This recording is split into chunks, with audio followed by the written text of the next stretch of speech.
New Zealand Winter 2024. So, this is Daddy JC, Mommy Jonah, and Baby Arkiana.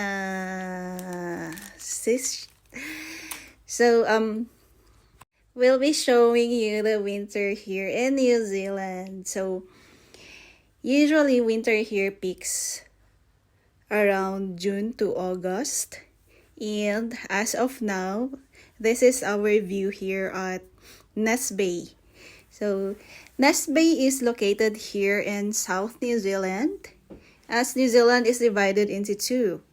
We have the north and the south, of course, and we are here at the south. So, this is our amazing view here. So, it's really beautiful, isn't it? O, diba? Ayan. So, I really love the blend of the stone with the snow. So, there you go. And, of course, yan. So, as I've said, we're a family here. A family of three. And we will be showing you our simple life here in New Zealand. So, yan. Medyo nahuli kami. Hapon, yesterday, just browsing my Facebook. And then I saw my friend. She already posted her pictures and videos here. So, we're not able to go out as I'm waiting for my husband to finish his work. We could have time for our family time. So, medyo late kami na napunta. Kaya yung snowman is yan. Medyo na-deform na ang aming snowman. So, yun. So, I just really love this view. O, diba? Ang ganda siya. So, if you're a nature lover, New Zealand is a must to visit. Kasi ang ganda talaga niya, mga besh, as you can see. O, diba? As per record, New Zealand's the coldest place is located here in the south, called Ophir. And Ophir is just near to our place here. So, ayan. Finally, I have this opportunity to play with the snow. Kasi, of course, galing ako ng Pilipinas and I'm from Baguio. Doon sa Baguio, malamig naman siya pero hindi naman siya nag-snow because we are in a tropical country. And then, I work as a nurse overseas as well, doon sa Saudi Arabia. But then, mainit naman doon. So, parang minsan na, nasa oven ka doon. Pero, it's a beautiful place as well doon. And, yun, thank you for this opportunity that the Lord has given to our family to be here. So, yun. So, pinanganak ko dito si Arkiana. And I really appreciate all the benefits that experience here. So, having a baby here is really amazing. And, yun nga, baby-friendly siya dito. And then, all babies here will be receiving a financial assistance from the government, which is very nice. Kasi nakakatulong para sa ekonomiya natin, mga besh, diba? And so, there you go. As I've said, this is our winter view, and I really love this place. It's just, because I myself is a nature lover, so, yan. So, you don't expect to be seeing more ice every day here in New Zealand. As for the mountains, of course, they have this majestic views of mountains covered with snows. But then, on the land areas, especially like places like yung mga ganito, hindi siya covered with snow. You'll be expecting to see snows, like said a while ago, the snows will be the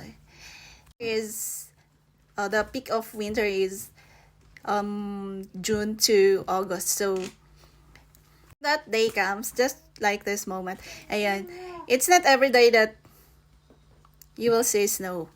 Of course not. So days will be having snow, like 3 days, and then it will be gone. So, ayan, kailangan namin na, ano, enjoyin at sulitin pag dumating yung snow. Kasi it doesn't remain there for months or more days. It's usually more like 3 to 4 days. Ganon. So, yeah. So, enjoying the moment with my cutie patuti baby or Kiana. O, diba? So, sulit-sulitin ang ating mga moments with our babies kasi they really grow so fast. Nga naman, o, diba? Ganda. Ganda ng ating view. So, yun. Ganito pala pag nakatikim ka ng snow for the first time in your life, charot. So, yeah. And, of course, if you're here, please don't forget to like and subscribe to help us grow our channel. So, yun, sinadya ko talaga na i-lengthen tong video na to. Kasi, nag-iipon pa ako ng watch hours for our channel to be monetized. So, yan. I really love the cute vibes of his boots, of her boots in the snow. Cute, cute. O, diba? Na-amaze din ang aking baby Arkiana sa snow na yan. O, diba? So, let's have a walk. Kakit-cute-cute ng boots, eh. Oh, ha? So, ayan, hindi siya ganun kakapal yung ating snow. Ganyan lang siya. Kasi, pero okay na din.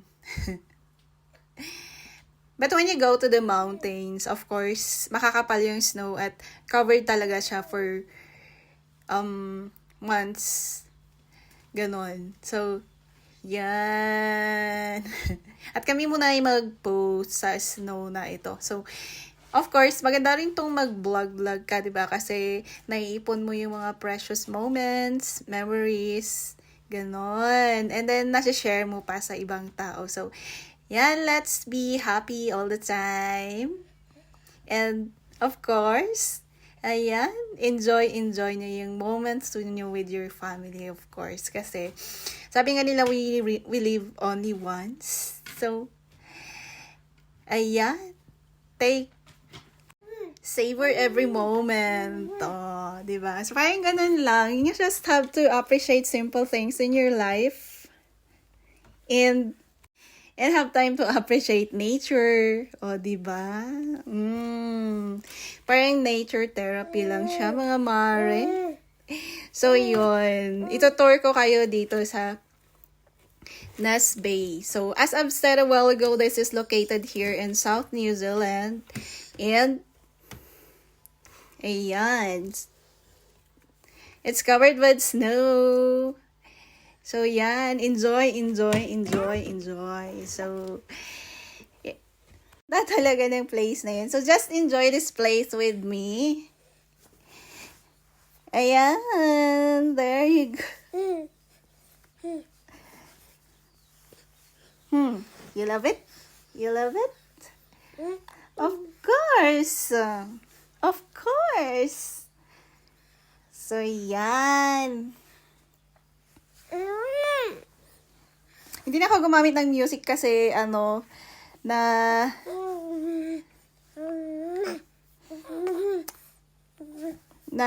nagkakaroon ng restriction. So, I'll just leave it like that. So, pag hindi na ako nagsalita sa videos ko dyan sa other parts, just, watch mo lang siya. Just enjoy the view and this beautiful scenery. So, it's gonna be 45 minutes long.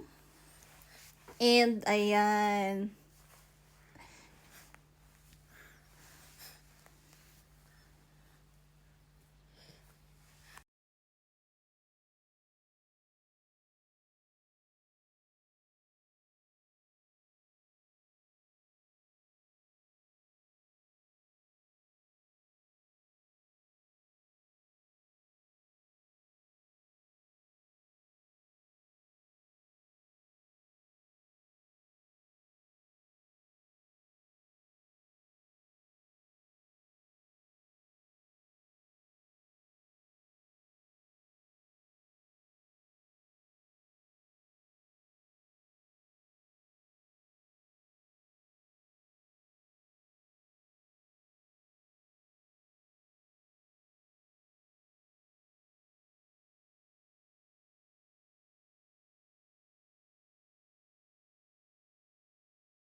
Ayan, walking mode. Walking in the snow. O, di ba? So, yun na nga. So, for me, yun ganun. It's just appreciating the beauty of nature and appreciating the company of my family. So, yan. Enjoying our adventure together. O, di ba? So,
pagpasok mo sa loob, when you enter here, you will be seeing all the guidelines that you'll be doing here. Kasi pwede, as I've said a while ago, there are a lot of recreational activities that you can do here. So, when you enter, you will see all the posts there, the guidelines that you must follow to keep the place tidy, to keep the place well-maintained, of course, diba? So, maganda yung, it's the benefit here because people are well-disciplined. O, di ba? Pag sinabing itapon sa tamang basurahan, itapon sa tamang basurahan, o, di ba?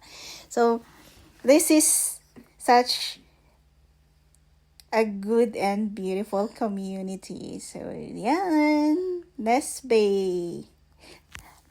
I can say that this is one of my beautiful place. One of the beautiful places that I'd love to visit.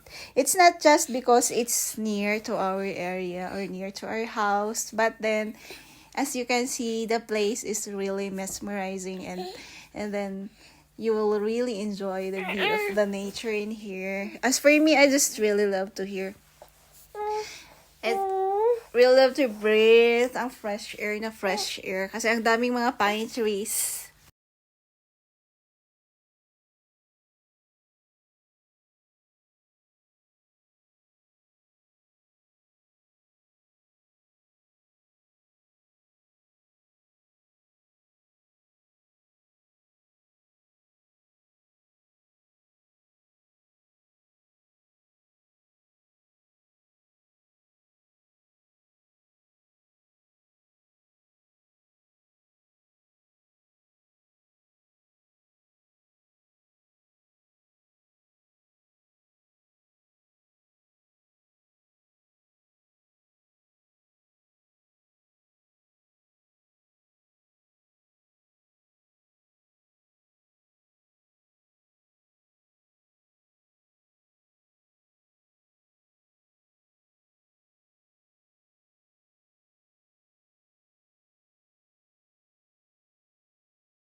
So, yun.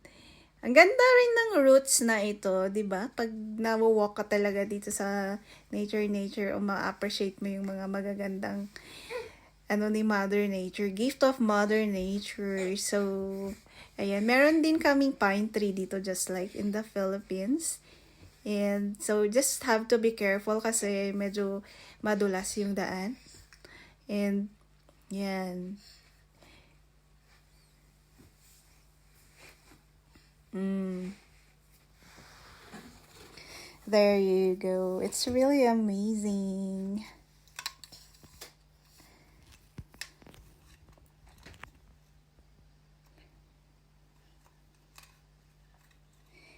So, nag-frost din ang ating water. So, this is a running water but then it frosted. Ayan. Wala na. It adds to the vibes of the snow. So, this is the trail. As you can see, ayan. Diretsuhin mo lang yan. Mag-walking ka lang dyan. Pwede mong ikutin ang place na ito. I'm just not sure if kung gaano kalaki ang area ng place na ito. Pero, malaki talaga siya. Yan. Di ba? Merong ka talaga dyan. Feel na feel mo talaga si Mother Nature. So, this is really amazing. So, just enjoy this view with me. So, let's go!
So, yun. Bumalik na kami dito sa area na to kasi hindi ako medyo ginabi kami ngayon. Kapos kami sa oras kaya hindi na namin nalibot masyado yung place. Pero dito na lang kami sa may malapit lang sa aming sasakyan. Especially that it's cold na lang din. But maybe next time I'll be showing you more of this place. Meron pa akong mga videos na na-upload when this place is greeny talaga siya.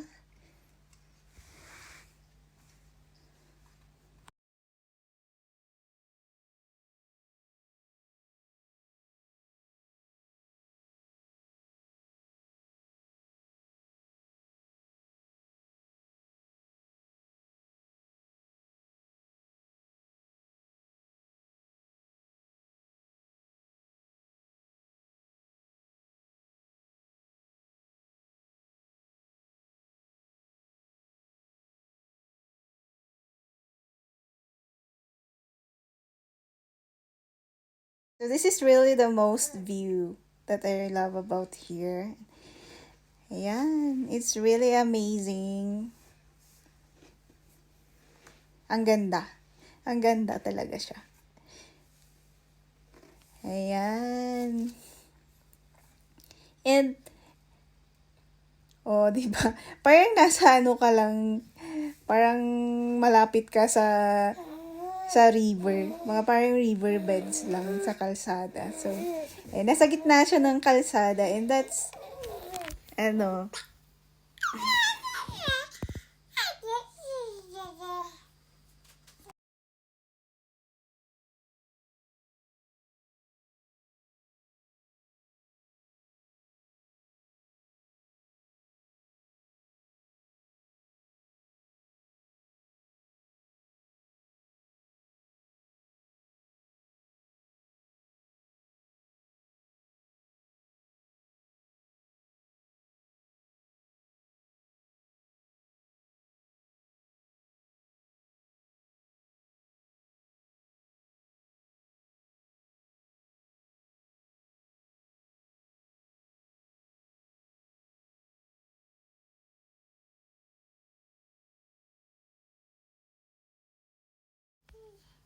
and that's my hubby and our baby Arkiana. So yun, just, oh, ha?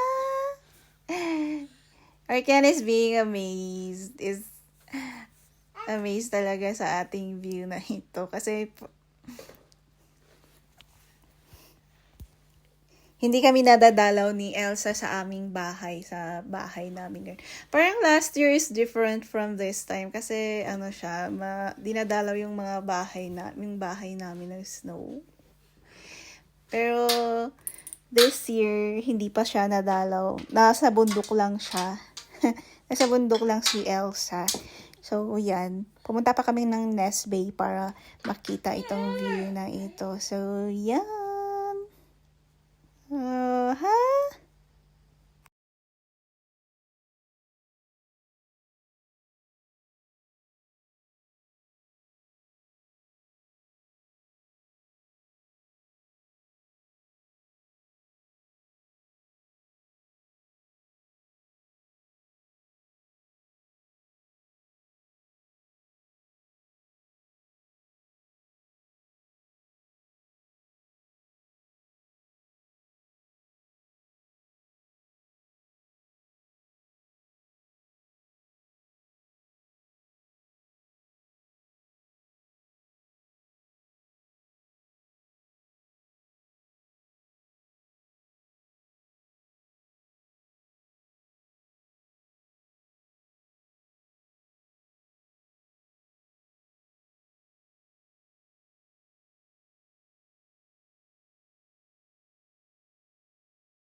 So, there we go. Sabi ko nga maganda ang place na ito for family. Kasi meron din siyang, ano yan, meron siyang slide and a swing din. So,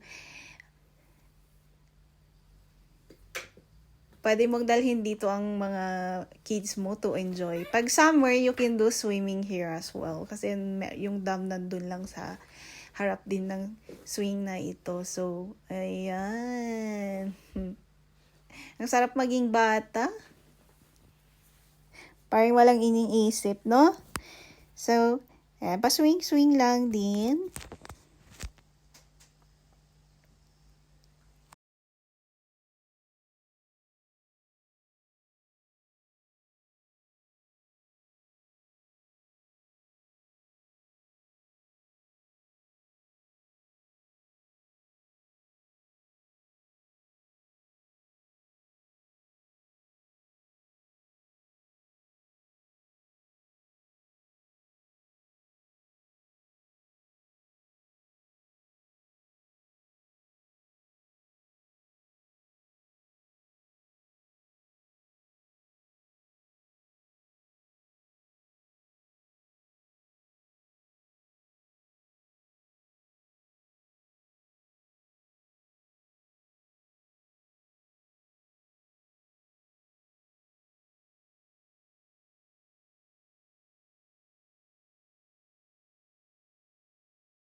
And let's go.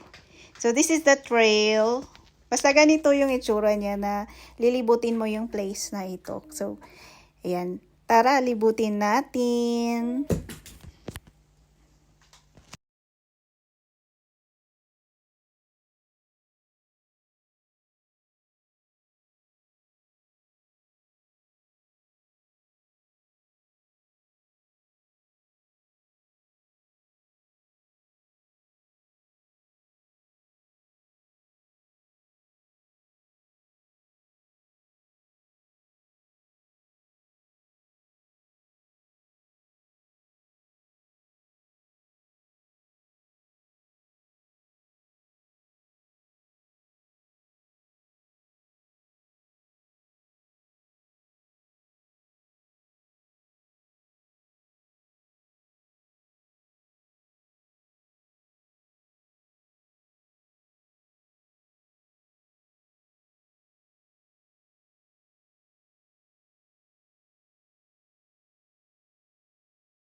So, this is such an amazing view. 'di ba? Nag-blend ang pagka-frost ng ating water sa ating snows. Mm, it's really amazing and it's awesome.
And time to go. So, yun. This is the way. Usually, yung mga houses dito is more on a bungalow type. Ayan. Yan. So, more on bungalow type kasi sila dito. And okay lang kasi malalawak talaga yung kanilang mga places. They have a huge place, huge landscape. So, yan. It's alright to have a bungalow type. Pero, yan. Simple lang ang buhay dito. At ang kagandahan, it's a safe and peaceful place. So, it's what I appreciate here in New Zealand. So, this is Nest Bay, as I've said. And thank you for watching our videos, guys. Don't forget to like and subscribe. And thank you for watching, and thank you for supporting, and thank you for helping our channel grow. So, this is it from our family, Familia B here in New Zealand.